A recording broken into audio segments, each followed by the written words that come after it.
Thank y'all for being here, waiting it out for with us. Um, this is the last Untitled open mic for 2025, y'all. Who's ready for the new year, y'all? Honestly, shout out to the four people who is over 2025. Same. I am going to be one of your co-hosts. My name is Ricky, he, him. Um, Thank y'all for being here at this Untitled open mic hosted by Low Poetry Wheel. We've been doing this open mic for 18 years.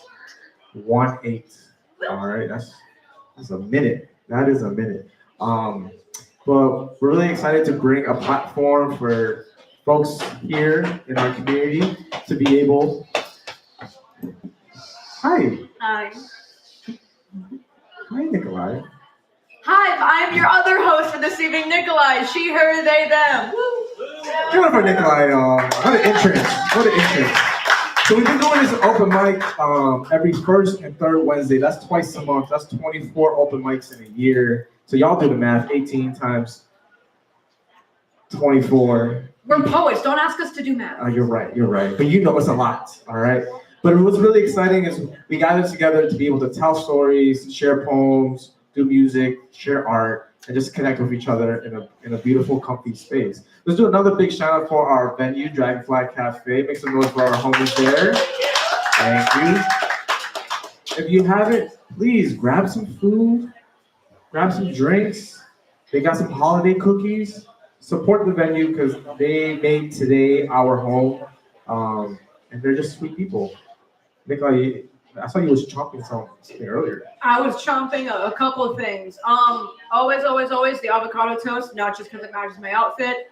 The holiday cookies, they kind of match my outfit depending on the one you get. Very good. The peanut butter cookies, peanut buttery, more so peanut than butter, but they're really good. And they have spindrift and like other drinks and stuff. Amazing. And water. Oh my gosh, you guys, the water here, dude. Top notch. Yeah. Heard the best water in Lowell. But boom, definitely support those homies. We are here. We have a lovely open mic. We have a packed open mic list. It's so cute right now. And following the open mic, we have the Yankee Swap Slam. Make some noise if you've been to a poetry slam before. All right. Yeah, so we have a fun competition to end the night as a Yankee Swap Slam because these poets are not performing their own original works, which is usually the rules. They're actually sharing and swapping their poems with other competitors. So you will hear the poets compete with other poets' poems, and we will get a winner, or we'll get winners. Technically, yeah, two winners. Two winners. Yeah. That's how it's gonna be. But yeah, just to let y'all know, for the open mic, we have no particular order. We'll let y'all know who's on deck, who's up next. We'll do our best to get through everyone. We do have a wait list, which is whoever we're having trouble get on. That's the wait list, all right? But it'll be a good time. About 3 minutes or so for tonight. 3 minutes? Yes. All right. So here, being our last open mic of 2025, we're making it really cozy. We want to make sure this venue is a lovely, supportive, creative, encouraging space. If y'all rock with that, can we get a yeah? Yeah. Thank you. There is a lot of, sorry, I want to take that lot out. There is problematic, Censor yourself. there's problematic shit out there. All right, there's harmful and there's dangerous stuff out there as well. Please, when you come to this microphone, we don't tolerate any attacks or hate speech for our community, our neighbors, you know. And we're a beautiful, diverse group of people who love poetry. So don't bring that stuff into this venue. We don't like it. All right. We don't tolerate it, is I think what Ricky meant to say. Yeah, we don't tolerate it, all right? But does that mean you have to be nice? Don't be nice. Be necessary. That's right. Come up here, be your authentic self, start those dialogues, express yourself, create those conversations. But what we like to say also is fuck shit up, but no fucked up shit. And we'll let you know if you mess up, okay? Uh-huh. We all mess up, but like we said, we want to create a home that is a brave space for these dialogues, but we're not trying to harm our neighbors, our community members, okay? Yeah. Speaking of dialogues, it's very Ricky and I make it look really easy to get up here and like be on this microphone and talk whatever. However, it might be nerve-wracking for some folks. So out of respect for the performers and as well as your fellow audience members around you, although we encourage dialogue, we ask you to keep any side conversations to a low volume, especially if people are sitting front, the back, wherever. I can hear Ricky perfectly fine, but also I'm standing right next to him. The folks in the back might not be able to hear as well. Also, people don't have the same levels of hearing. Okay, some people don't wear earplugs when they go to concerts. I do, and I recommend it. Anyway, dialogue, good. Low volume dialogue, even better.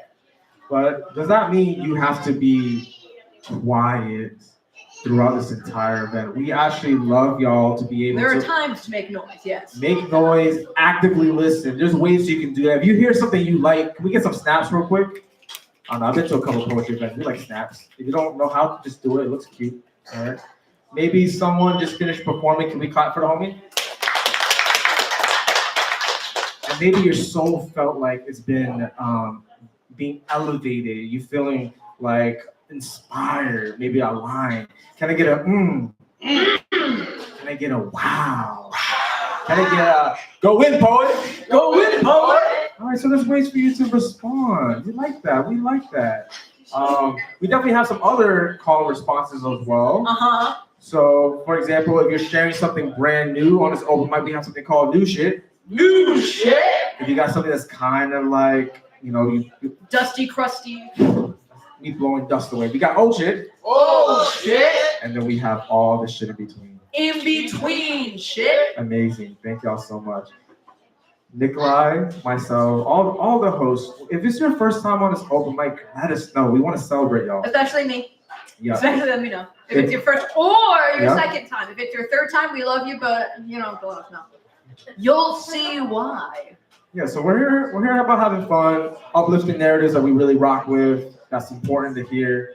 But also, just to let y'all know, the range of stuff tonight might be lighthearted, fun, but also might be heavy, and maybe touching. With that being said, if you're sharing anything tonight that you feel like might be strong in content, we invite you and encourage you to be able to share that with the audience. So, trigger warnings are encouraged if you normally have stronger themes in your work that you are sharing. Amazing. And audience member, please take care of yourself. Move in and out of space as you feel fit. We got some bathrooms. You can talk to Dragonfly for keys for the bathroom on this floor. Or you can go downstairs around the corner for a bathroom, gendered bathrooms without keys, and there's more stalls and better lighting for near selfies. Mm-hmm. Tag us on Low Poetry Will and your mirror selfies. Why not? And going back, speaking about boundaries, we ask that both on and off the microphone we nurture respect. So. I wasn't here last time, so I'm kind of like remembering how I normally say things. That's right. Respect people's personal, physical and personal and emotional boundaries. Someone might share a heavy piece. Doesn't mean that they may not necessarily want to talk about it afterwards, vice versa, whatever. Don't touch people if they don't want to be touched. It's easy, but we say things like this because things happen. So yeah, be nice. And necessary and overall respectful.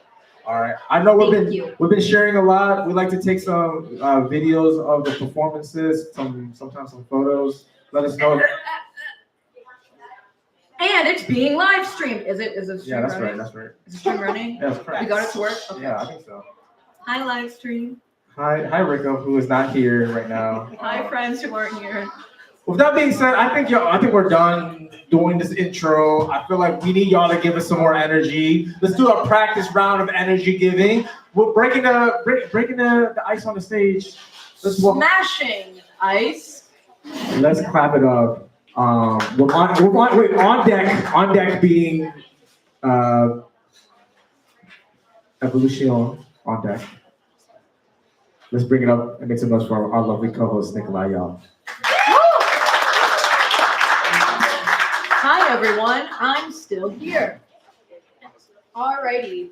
Content warning for let me actually get the poem back.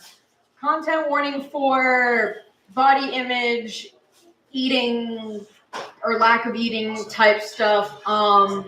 Protect your peace, take care of yourself. If you gotta bounce, I'm not offended. Do what you gotta do. Tummy. I may not be in school anymore, but I'm still learning things. I'm also unlearning things. For example, when I was in school, tummy meant, what's this? Tummy meant, that wasn't there before. Tummy meant, it's because the medication I've switched to isn't an appetite suppressant, which means it's been easier to eat, which means tummy. My sister came home from college and told me, you've put on weight while looking at my tummy. Tummy meant not pretty, bad. You're getting fat, even though you're barely 100 pounds of flesh and bone. But regardless of that, regardless of unhealthily skinny you were, you had a tummy. I had a tummy. Sometimes when you're not in school, you forget things. I forgot about tummy. Where'd it go? Oh, there we go. Maybe it's because tummy went away. While tummy was gone, I felt so pretty. My cheekbones looked great, and my wrists were so pronounced, and my arms were skeletal, and tummy was nowhere in sight. But then, one day, tummy came back. Oh, but tummy meant bad. Tummy meant don't eat enough for a week so that tummy goes away. Despite your very physically demanding job and military requirements to be up to a certain height and weight standard, don't eat. Don't have a tummy. Tummy meant bad. But tummy ran too far away and didn't meet my height and weight requirements, and I realized that being 5'3" and only 104 pounds at the age of 24 meant bad. Not as bad as tummy, though. Then one day, I fell in love. Someone fell in love with me. Someone fell in love with tummy. I wasn't in school, but I learned something, or maybe I unlearned something. Tummy doesn't mean bad anymore. Tummy means you've been enjoying yummy food. You've been enjoying... Tummy means kisses on my stomach for the most precious man on the planet. Tummy means love regardless of how I look. Love regardless of my ever-shifting shape. Tummy means a healthy body. Tummy means health. I have a tummy. I've been enjoying yummy food. I have kisses on my stomach from the most precious man on the planet. I have love regardless of how I look. I have love regardless of my ever-shifting shape. I have a healthy body. I have health. I have a tummy. Thank you. Shout out to the homie Nikolai, y'all. Thank you so much. You'll see Nikolai shortly for the second half of this open mic. You want to keep it going? With that? We have my lovely homie Lex on deck. Lex is gonna be on deck. We'll bring it up to the stage. This person actually created the first ever identical snowflake. If y'all didn't know, there's only each one is unique, which is true. But we mastered the craft of crafting the same snowflake. With that being said, let's make some noise for Evolution!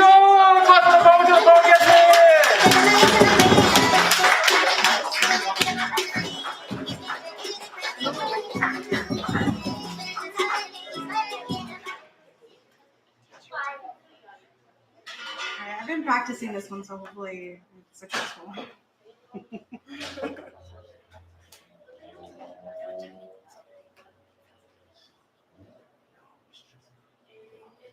This is a love poem. And I know we only get tens after bleeding out on stage as we give you stories that break into pieces of me. Platforms for PSAs layered of trigger warnings and honoring stories our minds can't escape from. preaching to the choir because faith is only felt through music. But what about love? My love showed me how to harmonize instead of staying in the melody of my own trauma. Baby, we sang along to oceans because it was the only form I identified. A sea full of melancholy with the waves crashing in a high of anxiety, falling so deep in the trenches I can't see rock bottom. But I sway, and I spread so wide I touch everything I love. But the water makes the ink bleed off the labels we can no longer read. Turning my letters into sounds, oxygen becomes more valuable underwater. You never know if that last breath was a song or a scream help to the choir. I never learned how to sing because the screams of my queerness left me tone deaf. You found me when I was well hidden. Everyone loves a sensitive poet until you hear how they sing, how they can leave the room broken, a habit that follows me. But I promise, this time is not meant to leave lumps down your throat. This is a love poem. A breath of fresh air that clears out your windpipes. A love that followed me 10 hours across state lines because you wanted to show me what it felt like to run towards something instead of away from someone. You gave me an anthem. The beating of my chest, the tingles in my hands, your patience to see my smile come back. How you turn my troubles into clucks, talking to me in a perfect pitch. Why can't love be the shock factor of preaching to the choir? You allowed me to follow you along on the staff, no longer paralyzed to a past that pulled me into a baritone. The thing about the word acquire is that you must learn or develop.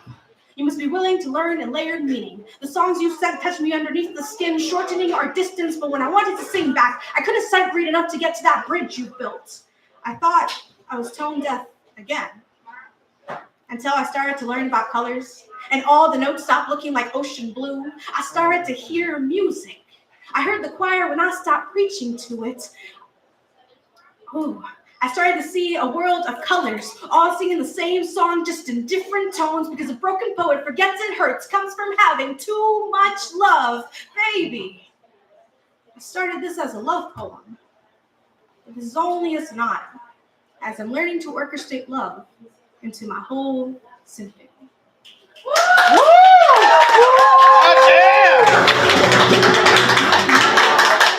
Give it up for the poet, y'all. Yeah. Want to keep it moving, all right? Shout out to y'all for being here. With that being said, on deck, Aisha, you're on deck, friend. Okay. With this being said, our next performer, this person actually is the snow shoveling champion of 2025, undefeated in clearing out a driveway for a 4-car garage in under 5 minutes. All right, it's impressive. Please make some noise and welcome Lex to the stage.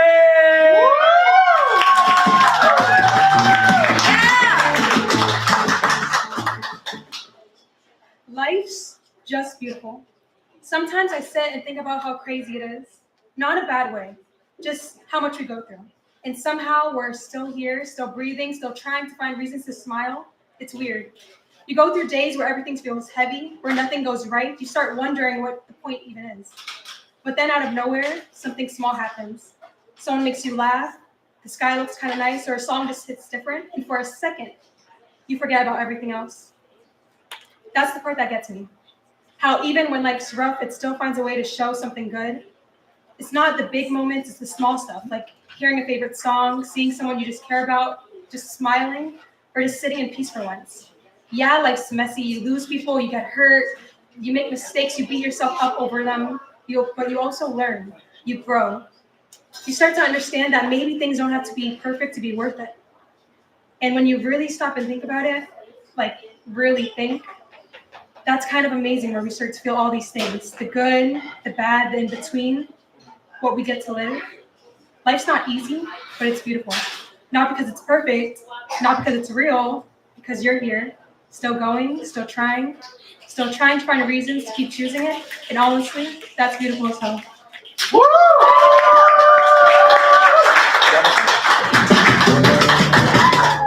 Just give it up for Lex.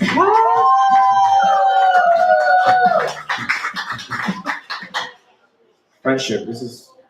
You've been on this open mic before? Oh, yes. Yes, you have. Okay. Second time? Second time. I'm here. All right, audience. On the count of 3, we're all going to say, "They came back." Can we do that? Yes! 1, 2, 3. They came back. Back to Ricky. All right. Thank you so much, Lex. All right. Lex got that poem in their pocket too, and they just pulled up. So shout out to the homie. All right, keeping it going on this cute open mic. On deck, we have the homie Deborah. Deborah, you're on deck. This next individual right here. I had to read their Wikipedia page a couple of times because it was so impressive. All right, but this person actually completed a V12 on a giant beanstalk. You know that story? The giant beanstalk. Jack and the Beanstalk. All right. For this person, James and the Giant Peach. there's big things. With that, let's clap it up and welcome Aisha to the stage, y'all.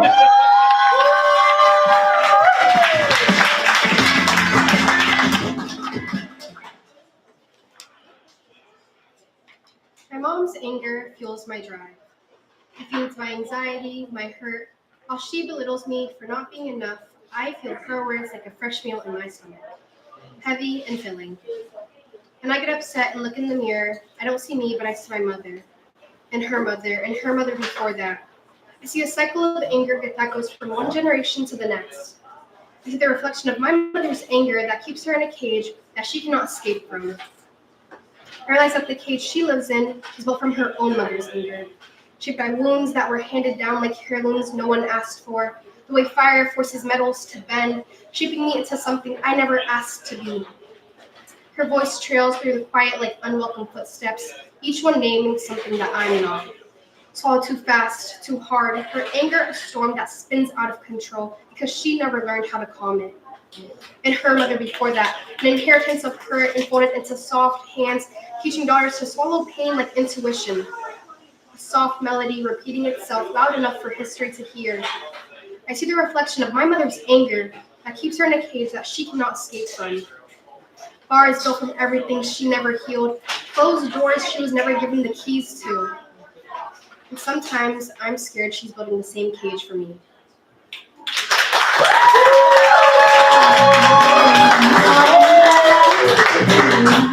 Let's give it up for the homie. Yes. Awesome. Just in the back pocket, easy stuff. Aisha, this is your second. First time on. My back hurts. I like this when we have new people, but it's your Neptune. All right, audience, similarly to what we just did a couple minutes ago, if you can remember, I hope you do. On the count of 3, we're all gonna say, "Please come back." Can we do that? Yes! 1, 2, 3, please come back! Back to you, Vicky. Shout out to Nikolai. Yay! All right, please come back. All right, keeping the open mic going. All right, just want to remind you we have a Yankee swap slam. These poets are competing for prizes. If you're interested in being a judge, we'll happily take you to help us decide a winner. All right, on deck. We have the homie Sarah with an H. Sarah. All right. Shout out to Sarah with an H. But welcoming next to this this lovely open mic, and I just want to let y'all know. Also, this is what I sound like right here. This is what I sound like right here. Right here. All right, cool. This person, oh my goodness. They created the first ever slinky that goes up the stairs. That's crazy. What? So it's spring. No. It's called it's called backward slinky. With that, let's go over to homie Deborah.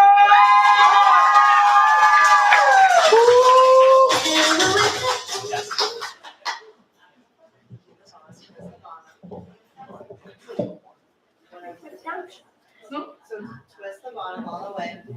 Let me know. Please, thank you so much. Let's go to second. Oh, you said we're good. Joey, we're good. Like with the okay. Yay, Deborah.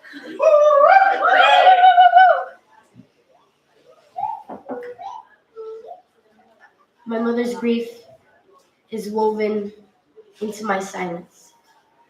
She sits on the sofa, crocheting rugs so my feet will not be cold against the tile floors of my old home. It's the way a casa della is empty. I left at 14, too soon for her comfort. The remnants of my presence, simply a picture on the fridge. My old room with the bed stripped of its sheets. A porta trancada. The door locked. She says it's to keep my smell. Strawberries. Strawberries are a precious thing in my home. When my birthday would come, she would bake me a cake and fill in between the layers with strawberry and leche condensado. Now the strawberry scent at the crook of my neck is a scarcity my mother does not come by often.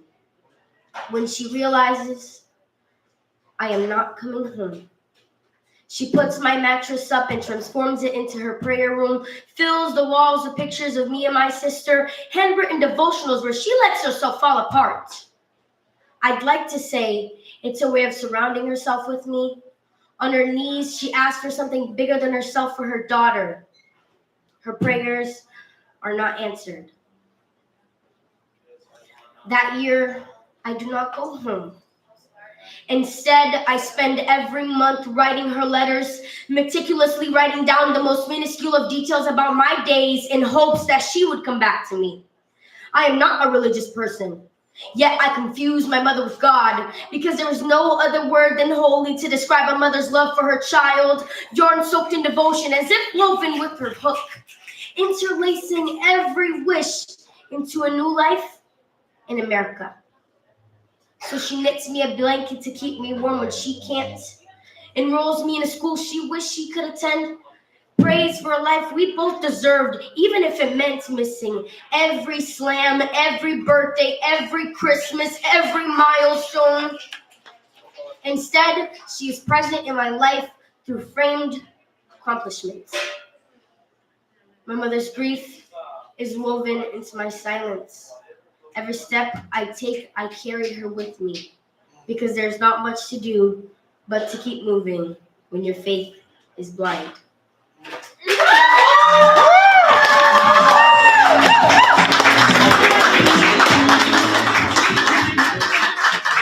Give it up for the poet, y'all. Yes. Deborah, we're past 2 times on this open mic. No, that's my first.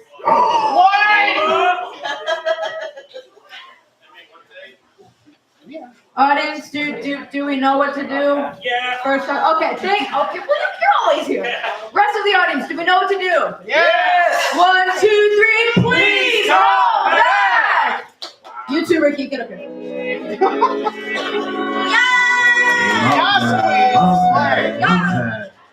You know. Shout out to all the young poets in the building right now, y'all. Keep on hearing them, keep on coming to the microphone. Love that. All right. Keep it moving along. We got a cute open mic. We got a lovely Yankee Swap Slam. I heard we got prizes. Beautiful. I heard all the cute people in the back. If you want to be cute people in the front, there's some spots. There's some spots for the cute people in the back. All right. Wow, look at all those people. But those cute people don't get up front, they get F's. On deck, we got Jeremiah.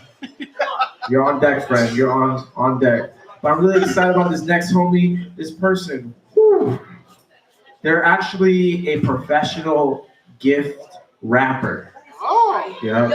So if you ever want someone to spit bars on you that are wonderful, celebratory, they're... Please don't spit on You see the play the words, gift rapper? Okay, anyway. With that being said, let's clap it up for the homie Stara!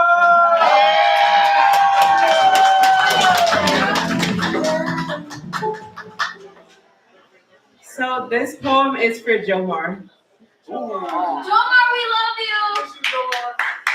Jomar, you're standing there like the poetry club is some kind of snowstorm. But really, the snowstorm would be jealous of your energy.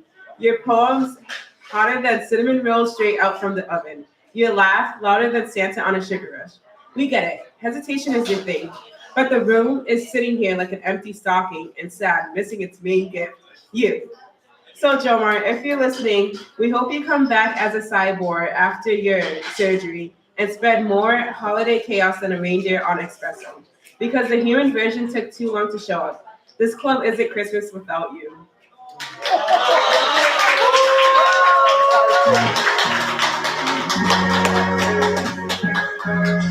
Shout out to the homie Sarah. And also shout out to the homie John Moore, y'all. Wow. Love that. Can I get a yeah? Yeah. Can I get a single clap? Beautiful. Keeping it moving. We're gonna wrap up this first half of this open mic shortly. First time, second time, third time. Yeah. On this microphone. On this microphone. First. Yeah. She's always scared. I know, it's confusing. It's confusing me. First time, everyone. Okay. Are we ready? Are we ready? Yeah. 1, 2, 3. Please come back.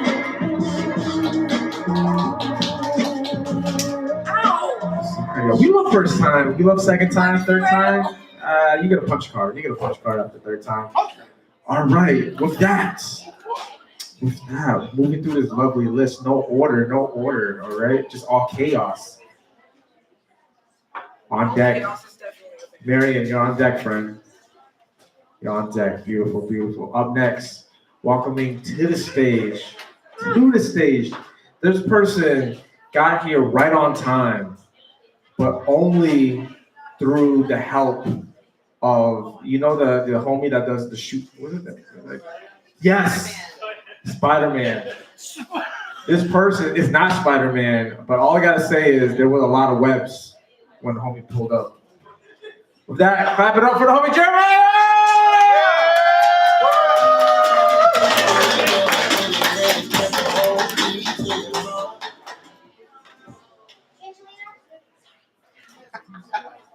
You go on.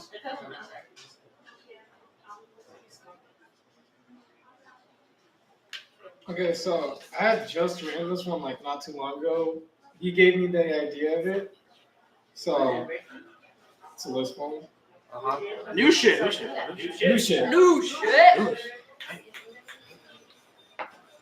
26 things that are too incredible for me to keep to myself. With so many friends making me cry laughing and events that just made me cry, it's too much to keep to myself. The up and downs of my grades, the teachers catching me in the act of using my phone, never playing games though. So much things that 26 isn't enough. The findings of colleges sending me emails, catching my view to learn how to say very fast in Spanish, saying rápidamente to all of my slow friends that know more than me. Hanging out at stores with my friends I only made a year ago, dancing bachata with girls I don't even know at a dance I was super underdressed for. This is my best year of school, but senior year finna be better. With new clubs I've joined and more teachers that I found out, it's going to be even better. Learning how to make sure that my head doesn't fall off from excitement, with my resume growing in size plus my new strategy for saving, I'll be living the lavish life sooner or later. I've created so many new pieces for poetry, that it brings out more of me I've never seen. 26 things is too small for me. I need 100 more lines to fit all the experiences I've had this year. With my first rejection to my first ex, with me gaining so much knowledge just to forget it all for better things. Seeing people that I've only seen once all around now out of nowhere, to making friends that take my horrible jokes and still laugh at them. Next year is going to be better. I just know it. With it being my last year, next year I'm going to make it the best out of it. I'm going to try more things, go out with friends more to get the experience of a fun life. This list is going to be long next year. With this life of mine only growing, adding to this already massive list, I just hope it never stops growing from today to the day I give this poem to my kids to read it all over again.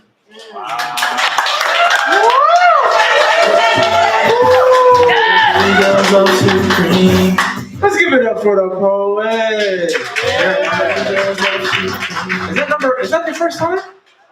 I'm sorry you were guessing. Is that your first time on this? No, second time. First time on this open mic. Yeah, this open mic, yeah. Yeah. Second time. All right. Let us know what they can lie. That's what I'm here for. Audience, second time. We have a second time. Are we ready? Yeah! 1, 2, 3. Yay! Hey! Now! I forgot which one it was. Yes. All right, y'all. Love that. We're gonna have mid rolls, a few announcements, and then we're gonna jump into the second half. Nikolai's gonna take over. But with that, I'm really excited to bring up this next homie. This person, do you know when you take a prism and you shine a light through it, a poem comes out? I thought it was rainbow. Yeah, this person actually created a device that will take that poem and make it into a rainbow. Oh. I know. And that's actually how a kaleidoscope was created. With that being said, let's welcome Marion to the stage!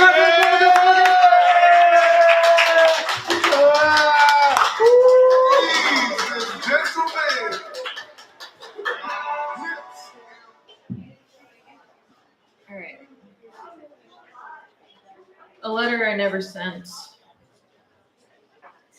You know when you lose your car in the parking lot? Suddenly you're panicking, not walking.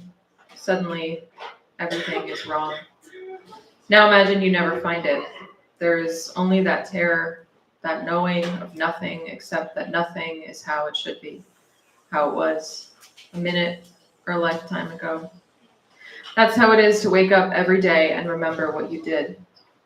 I used to dread the nightmares, then the dreams. Now I dread their absence. My body got used to your weight beside me, and without it, it won't be fooled into doing anything as safe as sleep. I promised never to write about you. My words are my sanity, and I saw what you did with that. But you left this itch that won't relent when I must. So I'm knees to nose on the carpet you said you'd take, scratching. They tell me this storm too shall pass, but you were not a storm. You were an ice age. Your tide didn't just destroy my foundations, it took them. How do I rebuild with nothing, on ground that's frozen, with survivors that have no idea how to live here? They say to get over you, but that implies you're a solid, a single mass. How do I get over the first deep breaths I've ever known? I don't want to move on from feeling safe. I don't want to get happy out of my system. They've never had to learn when you fight yourself, you always lose. They just want to know what happened. But my childhood and the decade of therapy I needed to exist after it won't fit into the box with a bow of a sentence they've got time for. And besides, I'm terrified I'll be wondering what happened until the day I die, so I just say it's complicated. They've never lived in the rainbow paint bucket you dropped my world into, so I'm not sure how to explain. It may have been leaking all along. They just want to know that I hate you. But I don't just hate you. I want to unknow you. For showing me that life could be anything but sepia, I'd give anything to still think I'm colorblind. But hating implies caring, and I can't give you that. So I'll just say, I really do hope you find your person. I hope she's strong enough to hold your fragile heart in her beautiful hands. And then I hope she crushes it. I hope she's patient enough to spend hours and months and years proving the voice that said you don't matter wrong. And then I want her to prove it right. I want her to turn your world into a beautiful snow globe, coax you in carefully like you're a shelter dog who's seen too much. And then I want her to drop it onto concrete. Leave you in pieces too embedded in the ground to pick up, let alone put back together. Leave you never knowing if it was the right place, wrong time, wrong people, wrong places. If any of that matters, all you'll know is you weren't the one. Just the last in a line, lost enough to find her. Maybe the first dumb enough to stay when they all advised otherwise. You really thought stubbornness made you different. Now you'll know it's what kept you all there. Now you'll know that mountain she took you up wasn't for the view, though man was it beautiful. It was so she could drop you from a ledge so high you both knew you'd never come back.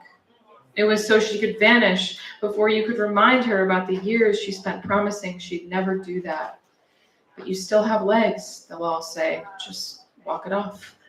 They won't see that your legs are broken and you won't be able to tell them because so is your phone. And I wonder if now is when you'll also start to wonder when she said she'd always be there, where there even was. They all talk about the heart, but that'll be the least of your problems. Once those legs heal, good luck getting them to work in any direction that's not towards her. How about a brain that won't focus unless she's the subject, eyes that won't see anyone else? I hope you choke on the landmines she left. Explosives on the tin roof of your sanity. I hope she makes safe feel safe for the very first time. One hand on your leg from the driver's side, the only seatbelt you'll ever need now. And then I hope she slams on the brakes going 90.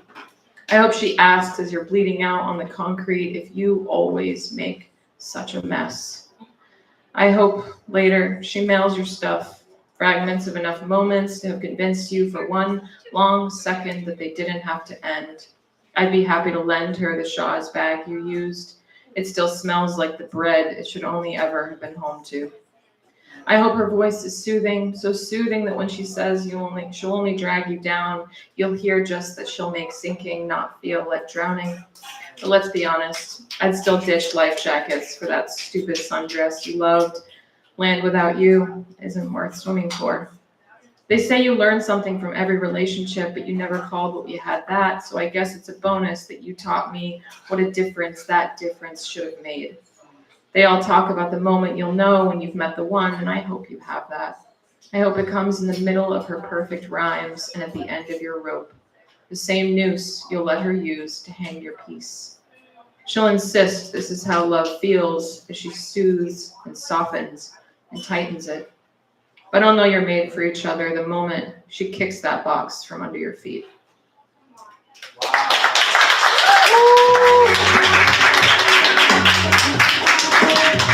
Make some noise for the poet. Marianne? Former feature of ours, so make some noise for that too. I love that. I'm Mike. I'm with the mid-roll announcements. He, they, that's me. Cool. So we got a couple things. Well, first and foremost, as you guys all know, we are the Lowell Poetry Wheel. We are a three-spoke wheel. We are a wobbly wheel. And because of that, we are also proudly poor. Because of that, we rely on donations from you, the lovely folks, because we don't offer a door charge or anything like that. So I don't think we have a hat today. Ricky has a hat. Ricky, if you want to pass the hat out, we're going to pass the hat. If you have good energy, feel free to put some good energy in there. I feel like just headed someone. Put some good energy in it. If you have cash, first, before you donate your cash to us, please spend it on the beautiful venue here at Dragonfly Cafe and make sure to tip the baristas. But if you have any extra cash, just feel free to toss it in. Other than that, we got Mill City Speaks, our slam team, which has a couple qualifiers coming up that I will mention in just a moment. And we also got Free Verse, our youth poetry team. That's us. As far as events we got coming up soon, on the 7th of January, we're almost in January. 2026 is like 3 weeks away. That's crazy. January 7th, we got the next qualifier for our slam. So if you are interested in joining our slam team, we're going to be running another qualifier there. On the 21st, we got the homie Sasha from Slam Free or Die coming down. Yeah! That's the 21st. Another qualifier on the 4th of February, and then on February 18th, we got a little Valentine's Day feature that's super cute and super lovey-dovey. So if you love love and if you love poetry, then you can come on down and see the Valentine's Day feature. Other than that, Ricky, is there anything I'm missing? We have someone who's up next that might need a We do. Up next, or on deck, we do have Sarah. Sarah, right? Sarah with an H? No, Oh, so no H, no H. Sarah with no H is on deck. We're up next, I guess, at this point. Do we want to bring them up or should we bring up Nikolai? I'll bring up Nikolai. Nikolai, you want to come on up? Let's give a round of applause for Nikolai as we head into the second half. Hello, I am back. On deck, we have Gelstamini. Gelstamini, you are on deck. But up next, we have Sarah without an H. Clap to the homie gets to the microphone.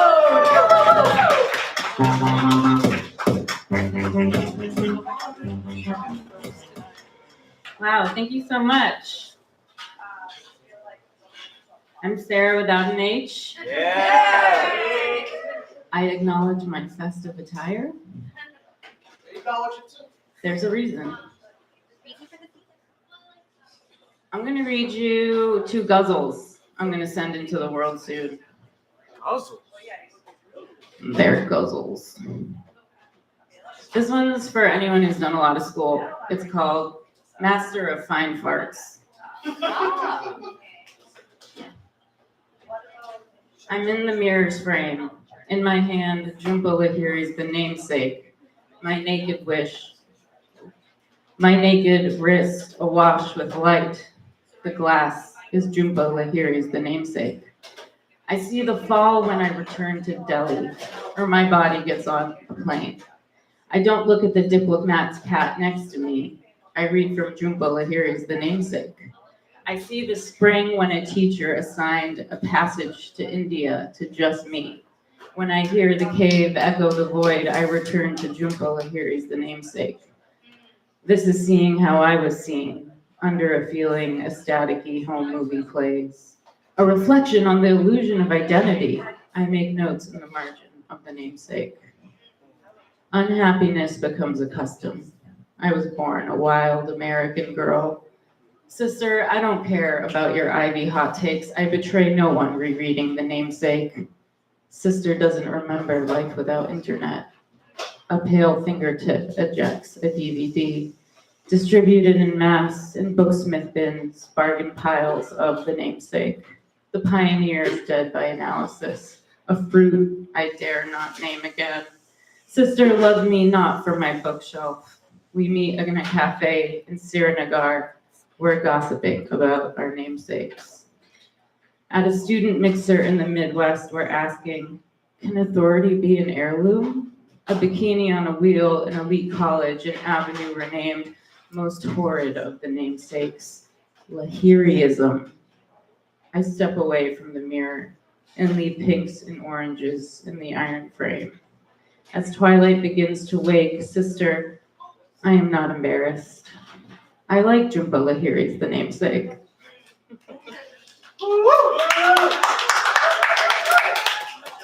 Okay, this one is for my Swana and South Asian girls, and there's a reference to sexual assault. It's also a guzzle. Gazelle, that's how you say it, you guys. It's not guzzle. The American Girl book suggests examining your vagina in a mirror. I'm like you. I admired the reflection of my swinging black braid as a child, white turtleneck, turquoise two-piece, Princess Jasmine for candy as a child. Like you, dancing within the framed mirror to Punjabi MC like it's 2003. MIA is on my iPod mini when the troops invade Abir. Abir was just a child. Abir Qassam al-Janabi. Abir Qassam al-Janabi. Abir Qassam al-Janabi. Abir Qassam al-Janabi. Abir Qassam al-Janabi. Abir was just a child. Like me, Abir sleeps. I dream of foyas. She dreams of school books. Our bodies curved into one another, a pattern of carpet, medallions shaped like a burst open child. In our ski masks, we high-five and point AK-47s at the glass. In one fragment, a marionette's neck ensnared in a single tangle. In another, limbs of Barbies yanked from bodies, the work of a child. I was a teenager when she died. Back then, I would joke, I'm white inside, like a coconut, like a turd with maggots. The brownest thing about me, horrible name, Delhi. At 16, I was just a child, watching Parminder with the ultimate prize. The English boy invented like Beckham. Kira, meanwhile, scored a whole buccaneering career. I learned my rage as a child. In one fragment, I'm finishing an I-589 at a desk in the dark with a screw and ink. In another, I'm screaming in beams of office lighting while soldiers are granted parole. A childhood song went, Miri, Kabo me jonaye, teasing in a towel on a girl's bed. I'm so scared, please come get me. Sister, who did you have to be to pretend to survive being a child? Thanks. All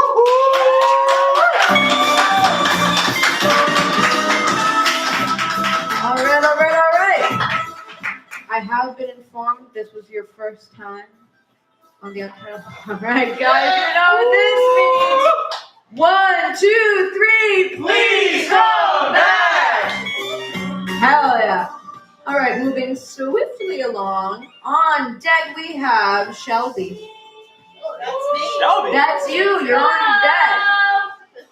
Alrighty, up next we have the wonderful, incredible, super duper, phonetically spelled out, Jalsamini! Clap it up to the microphone! Yeah, Yeah. Hello, everyone. Hi. I just want to say thank you to all the amazing poets that came out and shared their wonderful art and poetry. Everyone that's come up, and everyone that is going to come up and share their art tonight. It's been truly wonderful, and this has been a truly wonderful end of the year of 2025. So here's to the next wonderful year of 2026. On that note, I do have some new shit. New shit? And more specifically, this is actually 2 poems. The first one is written by a good friend of mine by the name of Ava, and she was so gracious to share not only a poem that she wrote, but the first poem that she ever wrote. So very exciting, brand new shit. Yeah. This is Yellow Shoes by Ava. I hate those white shoes with their soulless souls, white and angelic, clipping Hermes' wings. I flew away once, my mother pleading that I come back. I stood in yellow then, when I should have worn black. It's the clown shoes I love, stained gold but bold, but a clown's crowd is fickle and can never hold. In white, this lace and face don't match, an unpopular set. Yet, with my pride seething, my heart is filled with regret. I miss my yellow shoes and all their oversized glory. They're my colorful comfort, the bold declaration that tells a story. And oh, how they've dirtied, worn out by the weather. They've become my silent plea for birds of a feather. Is it the shoes or my half-baked diagnoses? Maybe it's green jealousy and pinked shame that are my prognoses. Obscure whites, millennial grays, secure black. These shades are not to blame for what I lack. I hate those white shoes, but not the wearers. As this insecurity I hold, I am the sole bearer. I hate my white shoes, for my heart belongs to only one pair. I just wish that, like all those faces and their laces, I didn't care. And now, the second poem, a surprise for her, my answer. And how hard it is to not care, to go stumping and trumping and stumbling through life in oversized clown shoes you just can't help but love, day after day, night after night, joke after joke after joke after joke, all at your expense, when you can't help but be. To be. You are who you are. And I won't lie to you, who we are is not pretty. We aren't birds of a feather, but birds with no feathers. Not a beautiful swan, just an ugly duckling. Not the lone wolf, but the forgotten wolf. Forgotten even by those we can't help but remember and see in a crowd of 1,000,000, and they could not be bothered to look in your direction. Feeling your colors are mismatched in a crowd is terrible, like the lone hunter prowling Artemis, surrounded by her hundreds of handmaidens, singing their tunes, but never singing with her, only around her. I've gone in, out, and around crowds my entire life, but never with them. They're too noisy, I tell myself. And you tell yourself that too, as you hide away from them. Even if we mostly fit in, even if we tell ourselves there's nothing to see, even if we try as hard as we can to be, but never to be seen, and keep our heads down, either someone will crank your neck up or you'll get tired of only ever looking down, and you'll see the world is not composed of only blacks and whites or even shades of gray. It is a rainbow of colors that stretches across the heavens, and me and you and them are drops of paint in this grand canvas of the world. Let no one blot you out, because your breath, your voice, your spirit is a gift, and that gift is light. Thank you so much.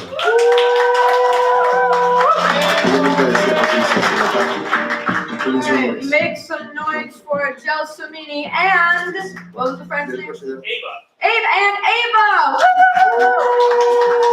Alright, now I have been informed that that poem by the friend Ava was this homie's first ever poem. So we're gonna do something a little bit special right now. What? What? We're giggling. Just do it. Can you guys leave me alone and let me do my job? Anyway, this is really a nice, like, heartwarming. Anyway, what we're gonna do is, instead of please come back and all that kind of stuff, is write more poems. Yeah. Can we do that, audience? All right. 1, 2, 3. Write more poems. Thank you again to Jasmine and Ava. Alrighty, no more espresso martinis for you guys. On deck we have.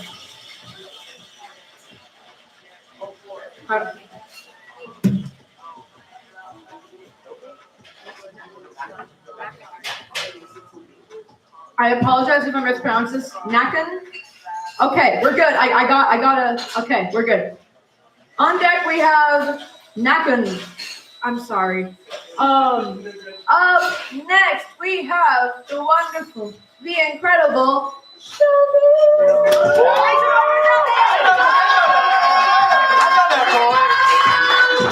I know that boy. So I have two little poems for you guys. Little poem. I want to shout out to my bestie child Deborah for helping me edit this when I first wrote it. It's changed a lot since. Way back in the day. Here we go. Be nice. The first time I meet Jesus, he's a musician, voice like an angel. Stops by my locker and invites me to see his band play on Friday. He holds his crucifix drumsticks above him. God must have known his tongue was tied from telling lies in the darkness of the church parking lot. I learned to have my hands raised, begging for praise that my parents couldn't give, divorced from my Catholic upbringing. I feel the warmth of his palm on my shoulder. He says he's praying for me. And the band plays sing-along hymns above us. He wipes my tear-streamed cheeks from sin, forgives me, and I think this is what love is supposed to feel like. I worshipped this voice, followed him through the halls like a disciple, proved myself holy, spread his good news. Youth group Fridays, sleepovers and pews, and Passion of the Christ, the Eucharist served in IHOP pancakes, all-nighters, and embrace as the sun emerges, but his light is earned by only when kneeling to it. I hear the confessions in the hallways. Secrets slipped through thorns, his crown worn with crossed arms. He excommunicates anyone who questions him. If his love is so pure, why is it conditional? I believe in him anyway. Pray anyway, as if he is someone I can change, like he is capable of repentance. He points his words at a boy for holding another boy's hand. Discusses the consequences underneath stained glass. Prisms of rainbows pour into the pews. His nails dig into the varnished oak as he is disowned. And yet I put my hands up, pull my forefinger off the scripture, then the safety of my own awakening. I will not shoot. We both leave without saying amen. Thank you. Wow. Okay, Paul. Okay, Paul. And then this one's new. Ooh, shit. Okay. So it's slightly happier. He is born from magic and good intention, the sparkling of nostalgia reminding us to return to the smallest version of ourselves.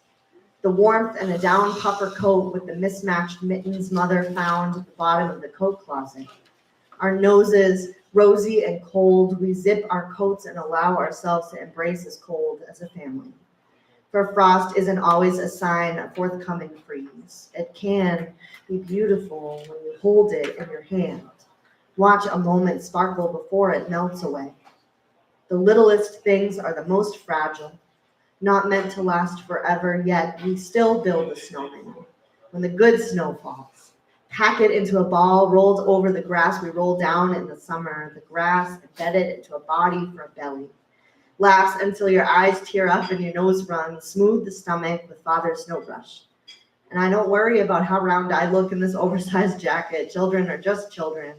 And I'm building a friend I can see myself in as I place the pebbles into a smile, a nose. I've grown further away from all of this. His scarf ragged and worn, but he persists. And the memory lives here for as long as a memory can last. As long as that snow will stick. As long as I am still a version of this little girl standing beside my parents, wide-eyed and proud of this love we built from gray clouds and numb fingers. We were so happy. And I leave us there. Thanks.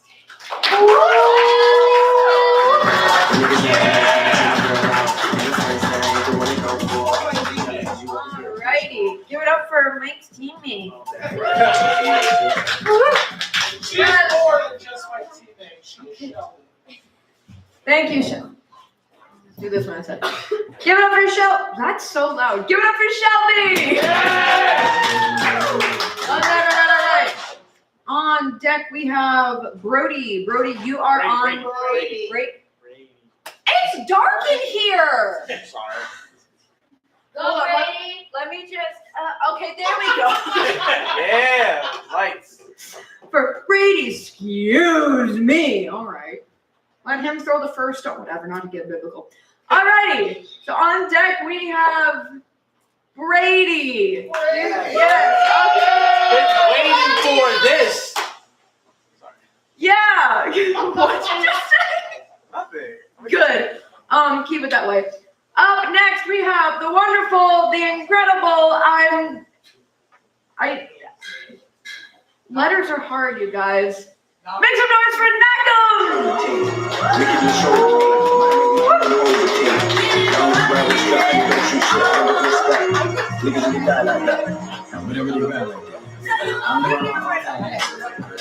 If you're writing something for your friend, write it more legibly, please. Thank you.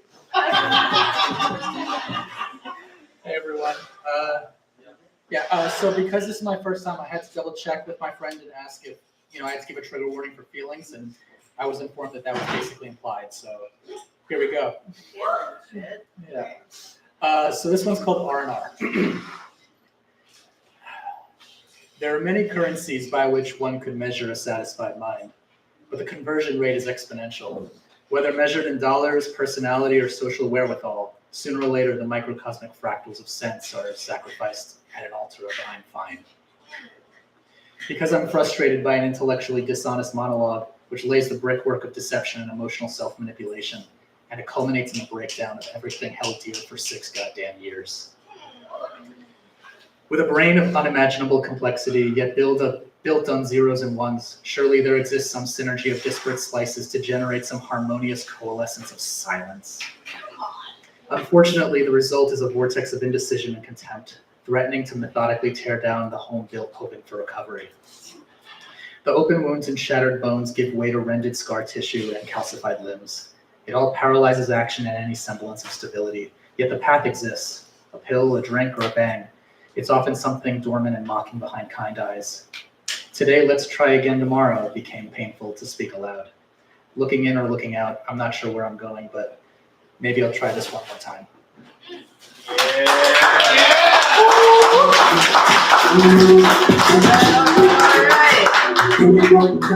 Make some. Why is that so? Okay, hold on.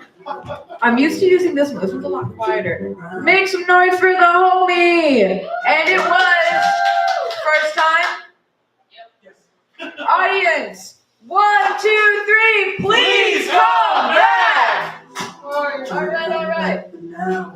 Moving swiftly along. On deck we have Amber. Amber, you are on deck.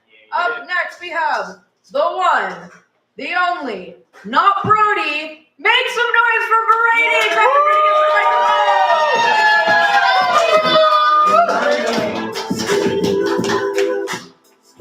Okay, I actually got two little pieces. The first one I dedicated to my friends at the Poetry Club. Shout out to all you. We love you. Yeah, and then the second one is just a normal, personal one. Okay. I must take the time to thank my peers. Y'all are the reason I'm up here. Thank you for keeping it real. They say it takes a village to raise a child. I'm glad to be a resident. We can all lift each other up higher than we've ever been. The community is our child. Glad I can call you friends. Saw me through to the end of the year. Make me feel well when I was ill mentally. Gave me emotion when I was creatively still. I say all this because I know this is bigger than me. Time to show appreciation for the time of giving. Living to show others and give real feelings. So much hate in the world, it's crazy. Smoke and mirrors, everything is hazy in the world. Thank you for making me feel sane.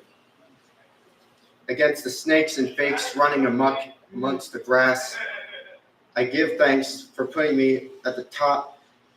I can't read very well. Oh yeah. I give thanks for pulling me out of the mud when I felt like I was stuck.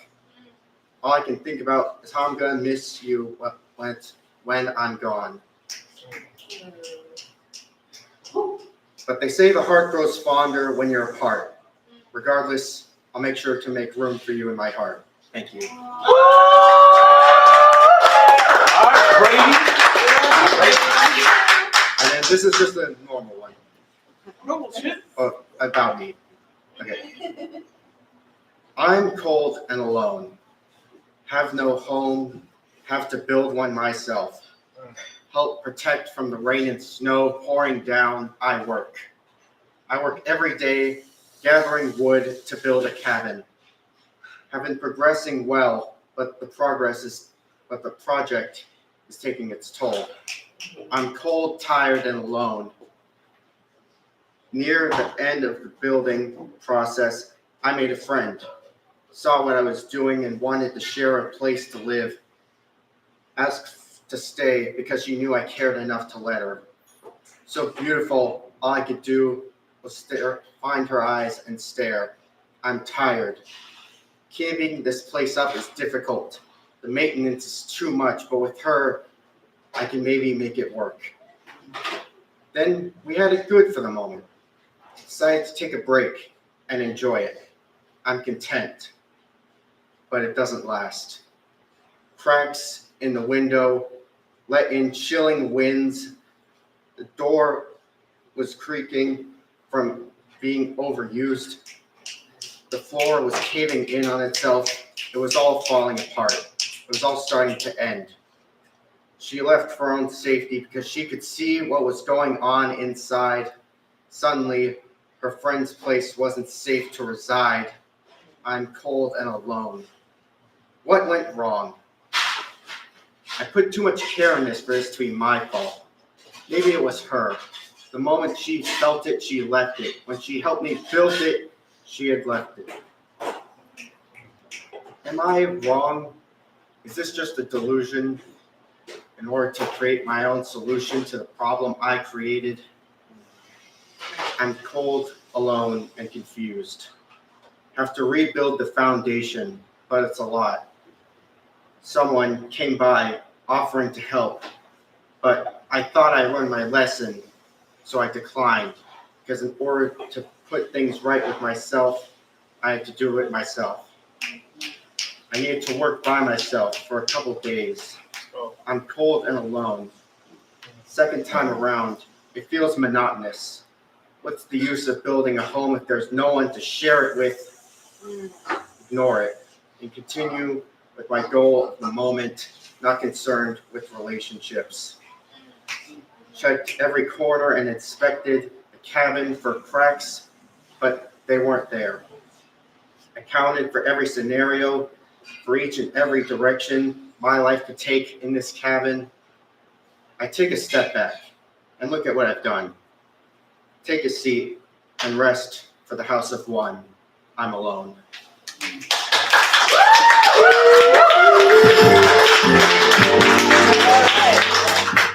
Make some noise for Brady, not Brody.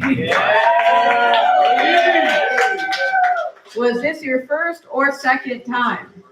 First time! Yeah, everyone knows what that means. Everyone that's left. Wow, this stand out. 1, 2, 3, please come back! All right. Up on deck, there we go. On deck, we have Chris. Chris, you are on deck. And up next, we have the one, the only, the super spectacular, very legible, Amber! Please welcome Amber to the microphone.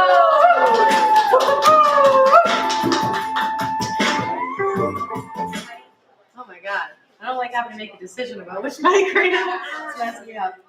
I do just want to give a trigger warning. We're gonna discuss attempts. So also, as someone who has bipolar 1, I feel like it is important to say this. I reference a bipolar mind, and I'm not using that as a metaphor. You know how you hear people say, the weather is so bipolar outside today. Us bipolar folk don't really like that.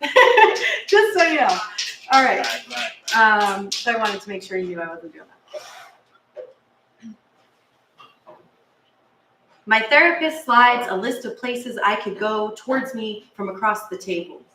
The names of institutions lay like a deck of cards in a game I'm still not sure I want to play. She says a lot of people find great success there. But you see, to me, success means you finished something you once tried and failed. I don't like the math of that on my scale. It means to succeed at something you've tried or attempted. Nobody should want me to succeed at anything I've tried or attempted. In fact, I hope that if I try again, I really hope I fail. I hope we all do. And when my bipolar mind convinces me that I'm not worthy, I hope I never reach success. I hope I always know what it is to be a failure, to live within the ruins, to understand the aftermath of my actions. And when the darkness takes hold of my comprehensions of my own emotions, it plays games with my actions in a deck that is always stacked against me. See, everyone talks about winning like it's confetti and applause, like success is a finish line with balloons tied to your wrists. No one talks about what it means to win at disappearing. No one explains the prize for getting it right. They don't tell you that success there is silent, that the crowd goes home early, that the trophy is absent, that success means never getting the chance to regret it. Never getting to sit in a room like this with a woman sliding cards across a table, never getting to argue semantics, never getting to relearn what words like trying and succeeding actually mean. And here's the truth they don't put on the brochure. Succeeding means that you don't get a second chance. No moment halfway through the act when you realize you were wrong. Failure, though failure, leaves fingerprints. Failure leaves wreckage, but breath and the ability to carry the unbearable weight of after. Failure is waking up and having to carry a suitcase you didn't pack. Failure is learning that rock bottom is not the end. It's a room you walk out of, dragging pieces of yourself behind you. Failure is still having a body that demands breakfast, and still having people who ask uncomfortable questions, still having a future that didn't ask permission to exist. So when I say I hope we fail, what I mean is I hope we all stay. I hope we keep losing the game that ends the game forever. I hope we never get good at disappearing. My kind of success looks like breathing through the wreckage. Looks like living long enough to rename the word attempt. Looks like surviving the math that once tried to erase me. So yes, deal me another hand. Stack the deck. I'll keep losing because every time I fail at that, I wake up. And that failure is the most beautiful kind of success I have ever known.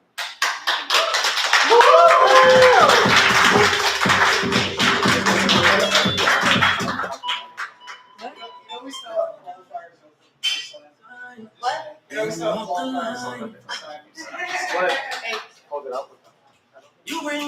What?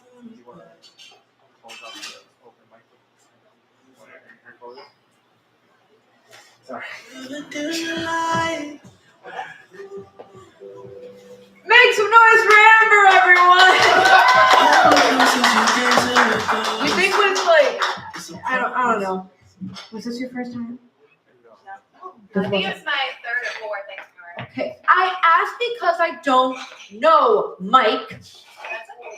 Thank you. I know it's loser.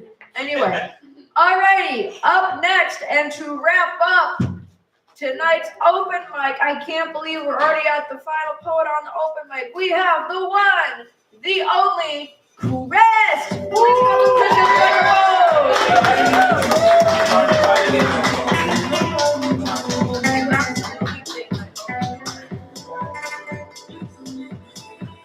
Can y'all hear me? Can y'all hear me? Yeah. Okay, No, okay. we can't.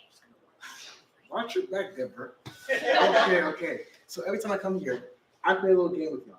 Last time I did a little knife I got. All right, this time, I'm gonna say a call and response, right? So I'll be like, Kijon ye.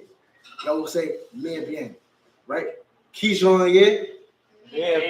Me bien. So I'm patient. That's saying like, oh yeah, how are you doing? I'm fine. So I'm saying all the time, Kijon ye. Me bien. Okay. With me, poetry to me is having fun. Just having fun, flowing around. It's expression. It's saying what you feel like at that point, at that time. And it's not for everyone to understand, because you're supposed to understand it. It's your mind. Stay locked in your mental, guys. What? Wait, what? The camera's out. You're calm. Chill. I'm brighter than a bat. Oh. Chill. Dear Blake, the beat of your drums go out of tempo each time I think about you. Your piercings, your hair, your soul, a testament to who you are. Beauty not desired by anyone else. The love between us started off as a little game. Selling for your mind from the heartbreaks and misfortune of love. I never thought those feelings would turn true. My little symphony became a chaotic mess of tempos and drums. Each one a new sound. Not because of you, but because I became too attached to a false hope. A silly game meant to heal that eventually hurt. I knew I could never have you, yet I want who you are. I wanted no one else to see what I saw in you. I wanted for the words, I love you, to be true. But they never were. My eyes became green with jealousy as I said to myself, I eat my veggies too much. When truly, it's because I wanted you. I wanted what you have, I wanted your soul, I wanted who you were. So to fix my symphony, I must, not because of you, because of me. So, thank you for showing me what I want and what I can't have. Hopefully soon, my tempo will be on time.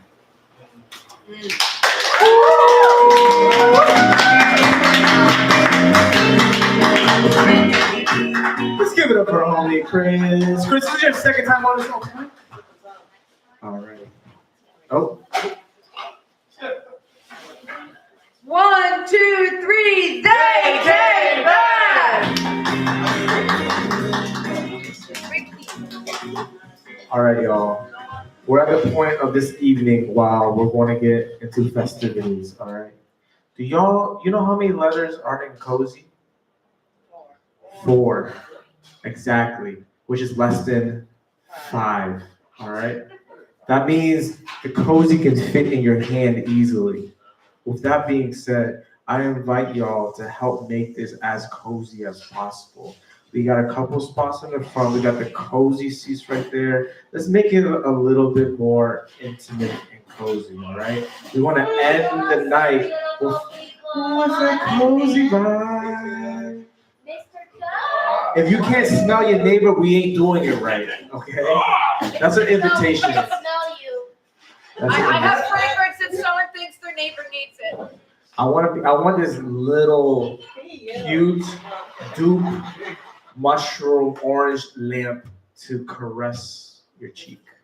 Oh, I don't want that for me personally. That's how cozy it is. I want to be able to talk to you about the microphone. Okay. Amazing. All right. How are y'all feeling? Can I get a yeah? Yeah. Can I get a softest clap? Amazing. We are moving on to our main event, the coziest event. This is the last open mic of 2025. Thank you everyone for actually sticking around for it. Honestly, y'all, this is, if you did the math right, this is open mic 24 of the year. Well, technically 23rd because we had to miss the one a couple months ago because of that shooting incident. Okay. America! Yeah! I'm not wrong! All right. Well, you know. Why you booing? I'm right. We're here together. Y'all don't have to be here, but you choose to be here, and that's the most beautiful thing. All right. We continue to do this. We continue to show up, and we're showing up to the Yankee Swap Slam. Yeah. All right. Yeah, I'm so excited. I'm so very festive. If you're not familiar with a poetry slam, it's where people are competing with poems. It's a silly game. It's a silly sport. Why do we do that? It was many reasons, but the most important reason, it gets people to stay. It gets people to be here. All right. Is another reason to listen to poetry intently. We have 5 competitors. All right. I'm gonna read their names, and you're gonna clap for them whenever you feel like it. Nikolai, Evolucion, Chris, Deborah, Shelby, and a late addition, Mike, y'all. Ooh, whoa. 6. We have 6. 6, 7. All right. Yeah. Do we want a 7? Do we want a 7? No. All right. Beautiful. This is cute. This is fun. Well, that's not a 7. That's all I can say from here. We have 3 judges who are going to be judging the poetry slam. What? We got 4. Sure, but I have to keep. Oh, go ahead. You can pee. Wait, I'm participating. Can I go pee too? Go pee. Jesus Christ. Meditation for diuretic. Yeah, right? What's the trouble? Wait a minute. Can I tell a story while she's in the bathroom? Can I beatbox or am I supposed to? Like it's actually Well, maybe. Who's gonna say? No, I'm gonna let y'all know how the slam works. Okay. Never mind. Okay. You can. All right, y'all. So for the people who are unfamiliar with the poetry slam, I'm trying to get familiar with them. We have 4 judges. All right.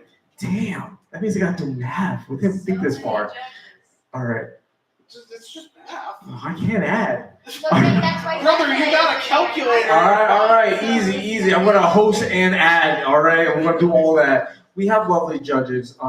Judges, you can hold your scoreboards up. We got our lovely friend George over here. Yeah. We got our lovely homie Sarah, no H. Let's give it up for Sarah. Yeah.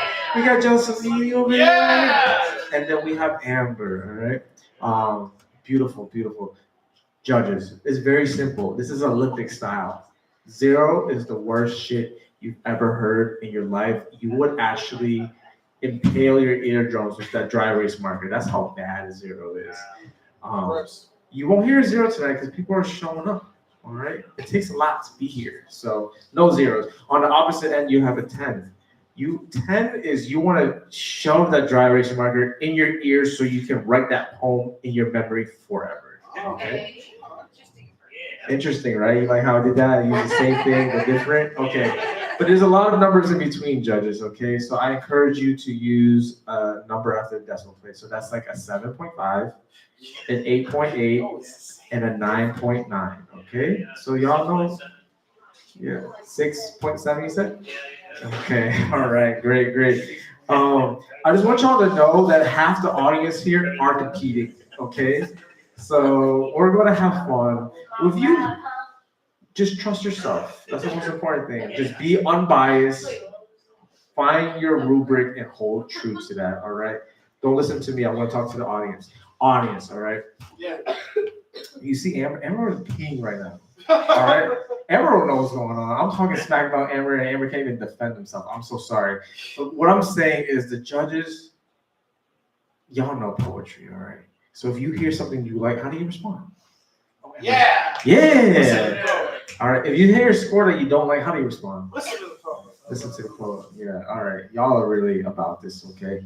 We're gonna do the slam perfectly. You have a high score of 30. You want to drop the lowest score, and I'm gonna do the math. Okay? Sounds great. Beautiful. A Yankee swap slam. These poets are actually not competing with their own poems. The poets are swapping their own poems with someone else, other competitor. What? With that being said, if you win first place, it's actually two winners. Wow. You have the performer and the poet who wrote it. Okay. Cool. Amazing. Y'all ready for a slam? Yeah. Amazing. All right. No, there's no sack. Beautiful. All right. Most important, judges, like speed and accuracy is the most important thing. And having fun. But speed and accuracy. When you hear the score, you just hold that shit up. Yeah. Okay. All right. So I want to do the order one more time. Sorry, let me consult to the universe. Universe, are we asking the competitors to recite who did the poem? No. Okay, thank you, universe. At the end. Yeah. At the end, we'll disclose that. I don't have the information, but we'll disclose that. All right. So reminding y'all the order. We're going to do one round. Okay. Nikolai, Evolution, Chris, Deborah, Shelby, Mike. The poem starts. The time starts as soon as you interact with the audience. Okay. Trigger warnings don't count, right? Trigger warnings does not count. All right. Okay. Are y'all ready for this? Yeah. Luciano, you are on deck. The first slammer for the Yankee swap slam. Make some noise for Nikolai!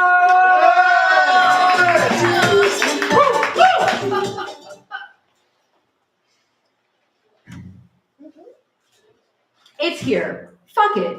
It was already here. We are in the zombie apocalypse.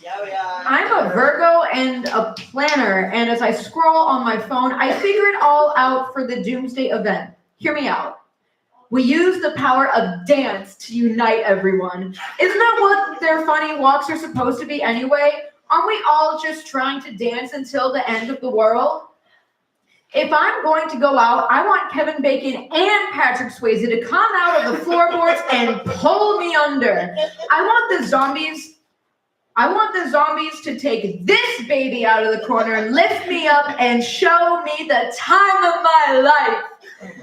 I want a reason to finally learn that line dance in the new Footloose movie and get it right, because the world depends on it. I want to make dancing so legal again that no one ever stops, because it's the only thing that keeps everyone alive. And no one fights unless there's a dance battle. I want all the kids from Honey to get their dance studio and have their recital, and everyone is proud and reminded about empathy. Do you remember how we got here? You know what? It doesn't matter now. You might not even know what I'm talking about, but the good news is that anyone can learn how to dance. You, show me a John Travolta Saturday Night Fever point. You, teach him how to Dougie. If we all do the Macarena long enough, maybe it'll become so infectious we'll cause a dance revolution. This evolution an epidemic. Doesn't it feel good to laugh, to smile, feel the endorphins running through your veins into your blood? Get it pumping. I want to see Richard Simmons and Michael Jackson rise from the grave and do the Thriller dance. I want to befriend Kenny Ortega so we can do all of the High School Musical choreography, because I've never been more prepared for anything in my life. Because in my world, the apocalypse is the only event that makes everyone shut the fuck up and dance with each other on rainbow dance floors, where everyone feels safe and everyone gets along, and we can all catch our breath in between songs. Just for a fucking moment, it doesn't matter who you are or what the news or the president is doing to brainwash us today, because we're already dead. I'm not a scientist. I'm not trying to cure anybody. I'm just a girl trying to dance in a small town. I've got this dream, bucket of water above me. I pulled the chain down. We work with the production budget we have, and it's enough. It's a spectacle.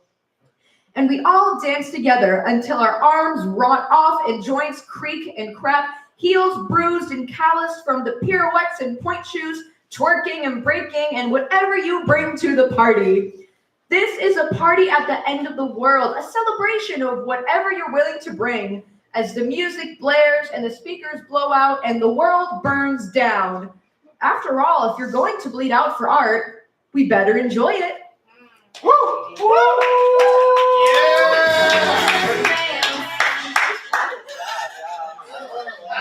Let's give it up for Nikolai, y'all.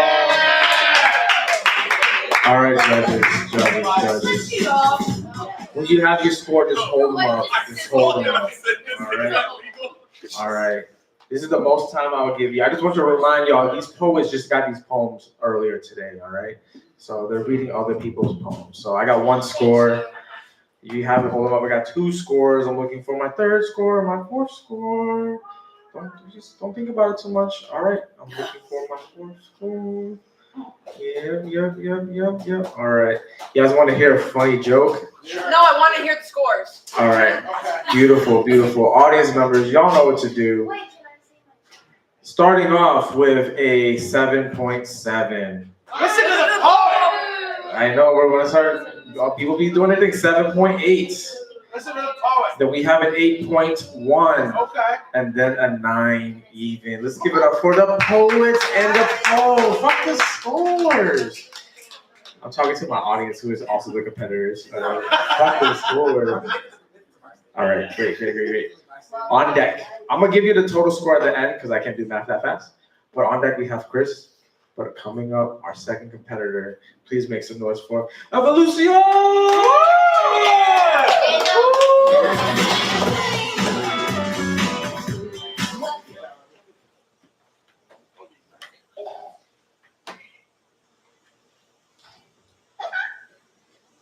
What the fuck was Stanler's and Waldorf's problem? I feel the feeling Fonzie Bear felt when they tore his life work apart. A bear who worked unbearably hard to be heard and hoped that his words were qualified to cure the pursed lips of those whose humor lie in polar opposites of what is considered alive.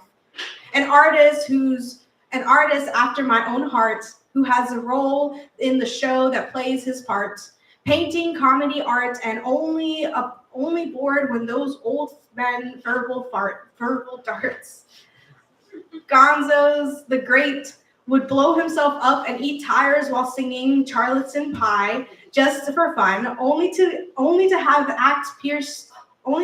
act pierced by a pointed pun. One by one they shout and shun him off stage. King of the weirdos, feeling unwelcome in the home he never believed he would find is injustice. He would burn himself alive to entertain just us, like me, at both ends of the candle in the late night notepad, writing another bust or poem I'll backspace later. These old bastards would bought front row tickets to harass an artist with a mildly electric brainstem. But for some reason, their zings and jabs stick in my head, causing an electric mayhem. In a theater of an odd and entertaining, he would not be retaining with each of the straining of our creativity, karate chop to the throat of the critics who don't make you feel big. Take your lessons of independence from the strangest places like a fashionista pig. The rainbow connection of creativity didn't start and stop with Henson. It was fostered and created for a grow and tall of the biggest bird and then some. So how do you call security if the old men in the balcony are all in your mind? Or do you just wait them out, hope they kick the bucket in time, be as out there as you want, keep digging until you find a spur, rock, or seed or nugget. Don't let those two drag you down, and show must go on, just like Kermit and the Muppets.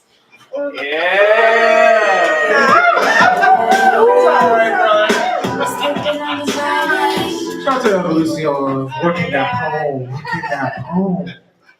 Judges, you're pros at this. I just need 4 scores. You have to just hold them up. That's all I'm asking. Beautiful. I got 3 scores. I'm looking for my next score. Okay. Keep it up. Keep it. I can't see them all. Wait until I read all 4 because someone might have the same score as you. All right, starting off with a 7.2. Then we have a 7.8. And then we have an 8, and then we have an 8.4. Let's give it up for the poet and the poem.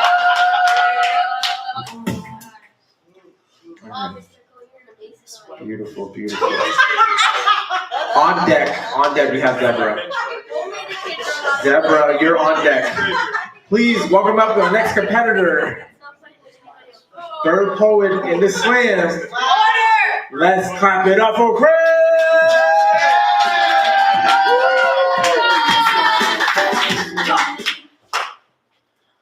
Art has never had any rules. It's subjective to its marker and beholder, shining a light on everything that is vicious. It has power to disrupt. Kids protest for the greater America, whether that is a poem, mini-cycle graffiti, or a mural. The children of the sanctuary city stand together, holding signs of peaceful protest. Typewriter font says, "United we stand," the mills as a background. Young creative minds who pour their soul stories from this generation after generation into a masterpiece, to be met with an adult who said, "A mural loses its power when it contains words. The images should speak for itself." It wasn't for this white woman. It wasn't for this white woman. It was for the children who are afraid to come to school because ICE is knocking on the door. For it to say, "Here you are seen, here you are protected," but instead they're met with rejection. Those kids whose passion had yet not subsided decided to wash their brushes for more acceptable colors. A mural of our nature.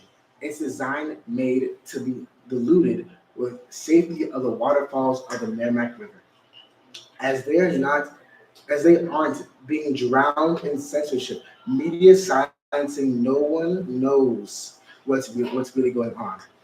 Only hush whispers until it's your neighbor, taken from their home until your eyes are opened. viciously flushed with murky waters that is America. And now you really see what's going on. The adults that are supposed to be the mentors become the oppressors. To the children with no strength but their voice and paintbrushes, that they become the ones the people make murals about. The kinds that make others give up their dreams, failing the very people they're supposed to represent. The children of the sanctuary city sit in contempt or maybe protest. Their paintbrushes left untouched, the murals that never got to come alive, even if some made through spiteful and not passion, get to exist with the children who decided not to give up, but let their dreams drive.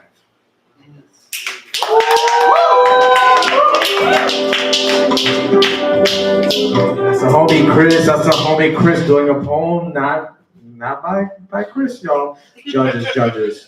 Y'all so sweet. Y'all my favorite 4 people in the room. I get 4 scores. I need 1 more. It makes 4. Beautiful. Hold them up until I read all 4. Okay. Beautiful, beautiful. Keep it up. My brain is so smooth. I got an 8.1. I got an 8.2. I got an 8.6 and an 8.9. Let's give it up for the poet and the poem. Yeah, who wrote that? Who wrote that? That was amazing. Nice. Who wrote that? All right. On deck, we have Shelby. Shelby, you are on deck. I'm on deck. The next homie to rock us out on the Yankee Swap Slam. Okay? Doing a poem that's not there, but doing a poem nonetheless. Make some noise for Deborah!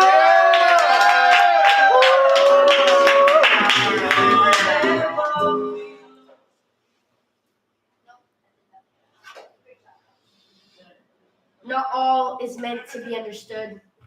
Not my mind, not yours, not why we dream or why things happen seemingly without cause. It scares me to think that someday we will know all there is to know. Therefore, we must create things without meaning in order to keep balance with what is and what isn't. Because I'd rather wonder than know. Knowing is far too concrete as stated in sacred text. Feel urges, act upon them, scream at the top of your lungs that you're unsatisfied with far too many things in your life. Name them one by one if you wish. Let boiling tears stream down your face as you kneel beneath an oak tree and breathe in the cold, sharp air that stings in the back of your throat. Silently sob as you remember the person you once were, whom you have no recollection of being. Try to remember the things that you did that you can't imagine yourself doing now in your current state of being. Sing in a dirge in respect of yourself. The version of yourself who got the help they needed and grew to be someone they never thought that they would live long enough to be. If only you could go back to being with who you were and let them know that everything will be okay. Hold them as tight as you know you need it to be. Let them sob in your shoulder and scream and scream and scream. Always let yourself scream. And if you can't scream, then sing. Sing every lyric of every song you know, regardless of language. Because music is a language. Music is a language.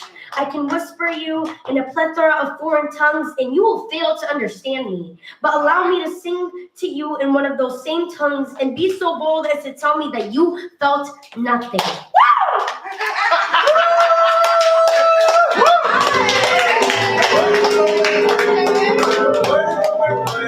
Let's give it up for Deborah, y'all. Judges. My judges, my professional judges, my professional numbers. All right, I got 4 scores. Keep them all up. Keep them all up until I do all the math. All right. You think these are prescription? Okay. Starting off with an 8.3. Then we got an 8.5. Then we have a 9.2 and another 9.2. Okay, give it up for the poet and the poem. We only have a couple of poets left competing. Yankee Swap Slam. All right. You know you can swap your prizes if you want. That'd be kind of fun, right? That could be kind of fun. All right. With that being said, Mike, you are on deck. But the next competitor, the next poet, make some noise and welcome Shelby to the stage.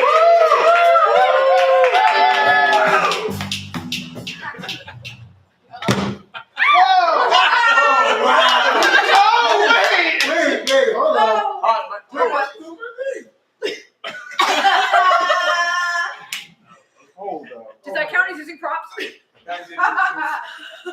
I'm a short king who never got to be a prince. Born royalty by my father. Left his kingdom, abandoned me. His throne is too early. My bloodline is a mystery. Genetically, your parents' DNA intertwined. Call it a complex interaction. Call it a mystery. They set your maximum potential for height. Tall enough to see beyond the hurt. Far enough to see the happy ending, but it's you who chooses your path. My reign started the day he left. Why was he not there? Did he believe his son was ready for the throne? I don't know how to rule.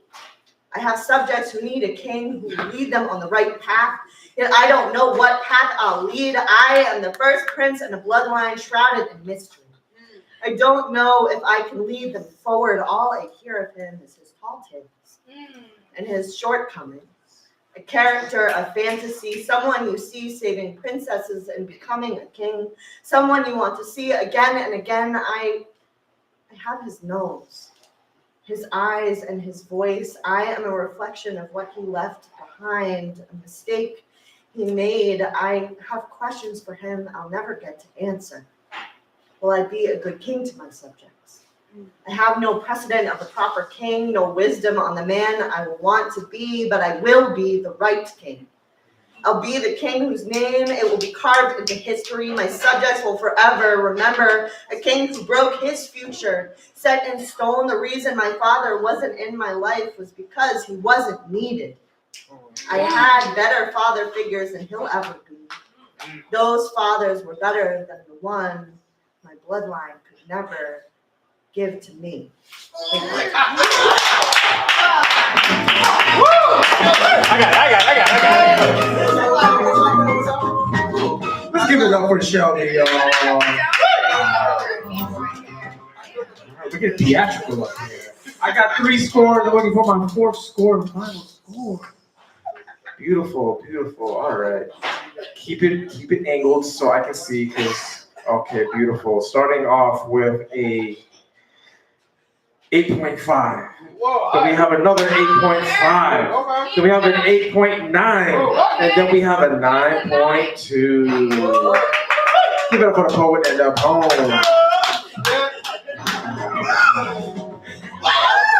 Audience, team, crowd. Venue. We only have one more competitor. All right. Y'all been a great sport. Honestly, we're doing poetry on a fucking Wednesday. Okay? On a Wednesday. Some people are like, what do you mean? I do poetry every day. Shout out to you. With that being said, welcoming our last competitor on the Yankee Swap Slam. Make some noise for Mike!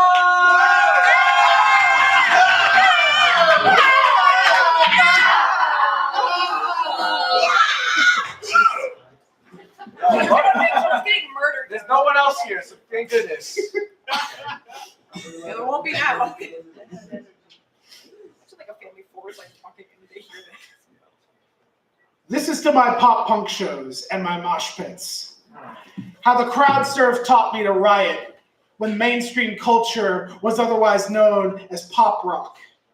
Thank you, Queen and Elton John. How feminine is it used to be a question?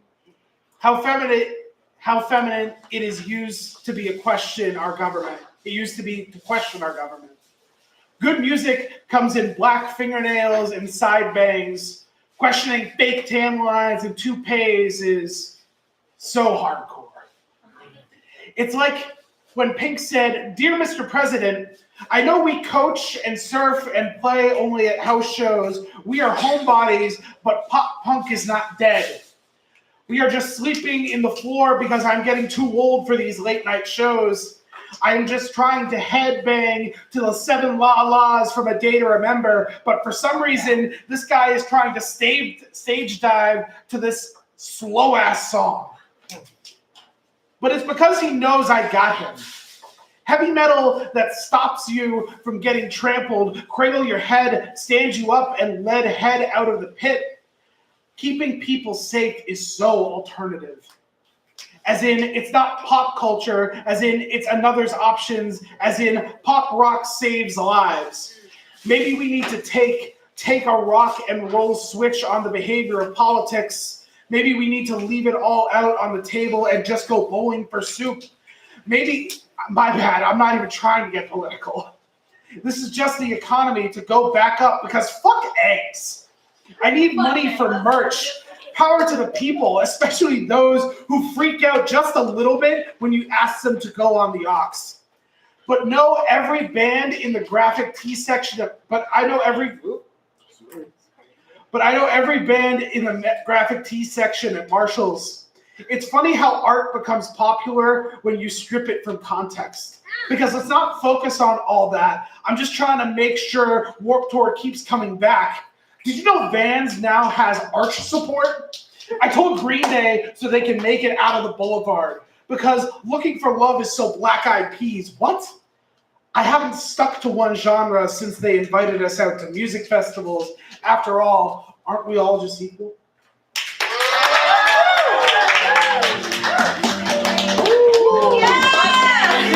Shout out to Mike, our last competitor, doing a poem that's not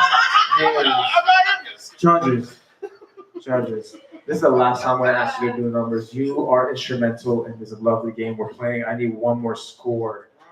Beautiful. Starting off with a 7.8. What? Then an 8.6. Okay. Then an 8.9. And a 9 even. Let's give it up for Mike and the poem. All right. We're going to do some math real quick. But I just want to let y'all know that we have multiple winners. What? Yes. We're having prizes for first, second, and third. What? Yep. That is crazy. So first place will get a first place prize for the performer and the poet. And we'll do the same for second place and third place. Should I do a poem? Do you want to do a poem? I don't know. I feel kind of left I want you to out. do a poem. Can you crack a joke? Can you do an improv? Yeah, improv. Lamb. Do an improv poem. Why did the barber win the race? Why? Because he had a shortcut. So Joe take care of it. Proud tonight. I'm so proud tonight. It's a small prize. All right, we'll just do an audience participation. Make some noise if you want me to do a poem that I wrote. Yeah. Do you want me? And then make some noise. You want me to do a poem that I will never write? Yeah. Because I'll be making it up on the spot. I love anything you do. Replace a farmer with the drive. Felt it like the felt it. Always get the phone.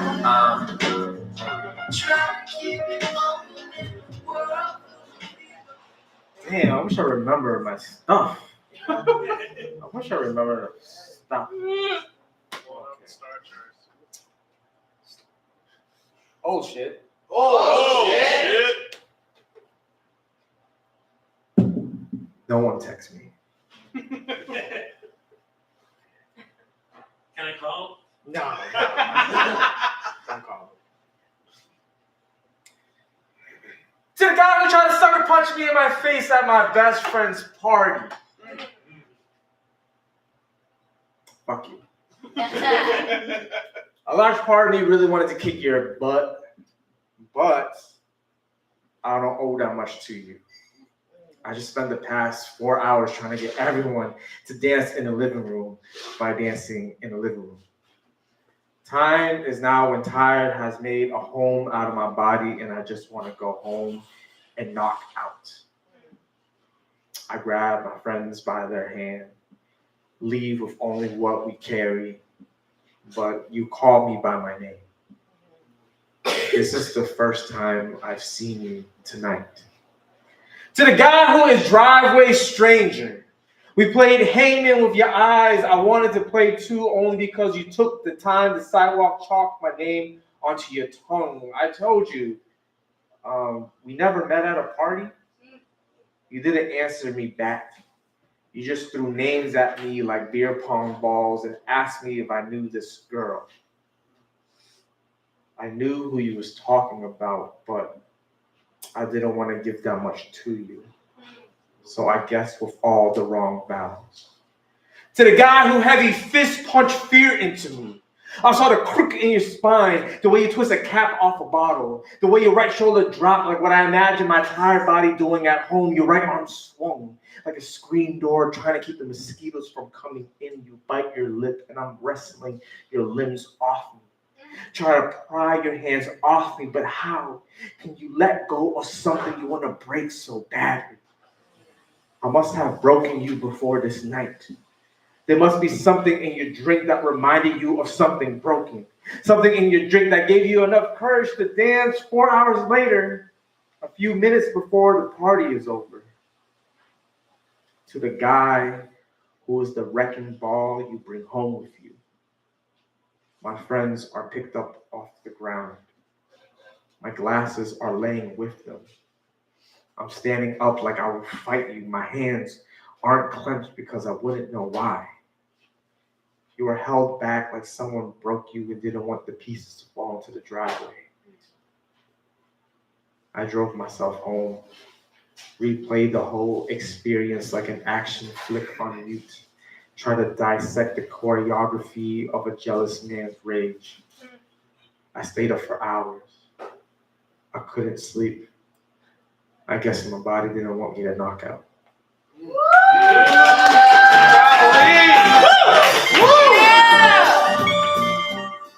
All right, I just want to shout out. I like look back at all the times that Mike was hosting and all the dance moves that they threw up on here. I loved it. No, I did. All right, are y'all ready for scores? Yeah. All right. So math. All right. I want to let y'all know, it's not about the numbers. The point is not the points. The point is the poetry. We got y'all to stay here late, so thank you. Yeah. You've been bamboozled. We're suckers. Y'all are just suckers, y'all. With that, I am going to announce the homies in their place, and I invite you to just out loud the poet that you did the poem for. Okay? Because we want to congratulate you both. All right? Sounds good? Yeah. All right, my brain is so smooth right now. I'm trying to figure this out. All right, this is good. Beautiful. With that, like a koala. Their brains are like literally like soft, like baby's blood. With that, coming in sixth place, top, almost top five.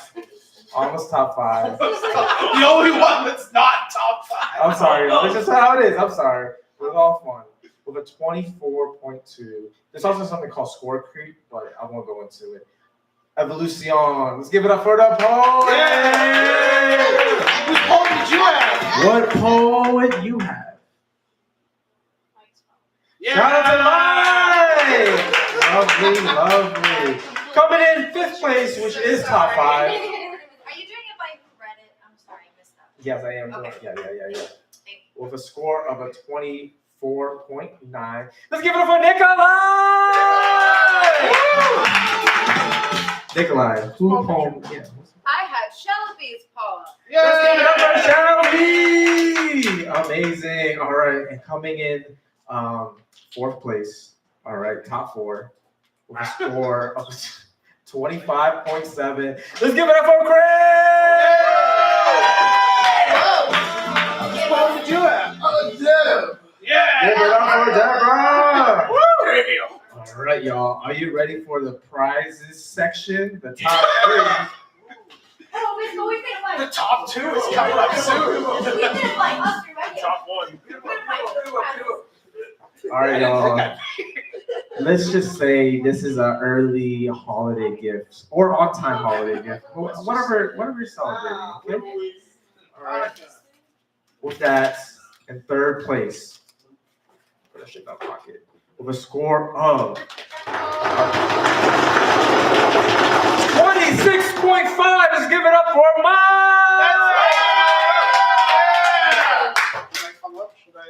Why'd you pause the music? I had Evolucion's poem. Third place.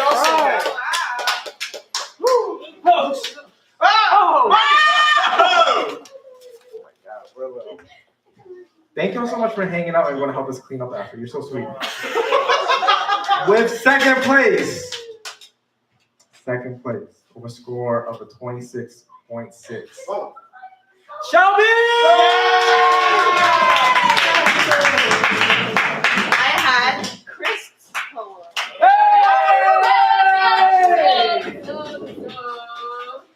With that being said, our first place winner with a score of a 26.9. Let's give it for Deborah!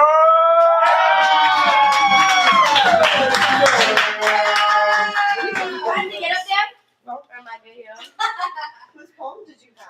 Oh, thank you. Oh. I had Nikolai's poem. Y'all, thank y'all so much. We're silly. This is the last open mic of 2024. Catch us in 2025. Low Poetry Will. LowPoetry.com. It's the last one of 2025. Sorry. Into 2026. All right, y'all. Thank y'all so much. Dragonfly Cafe is closing. We're cleaning up. I Bless think you. they've been closed. Okay. Bye, y'all. Goodbye. Hey, next time. Everybody wins.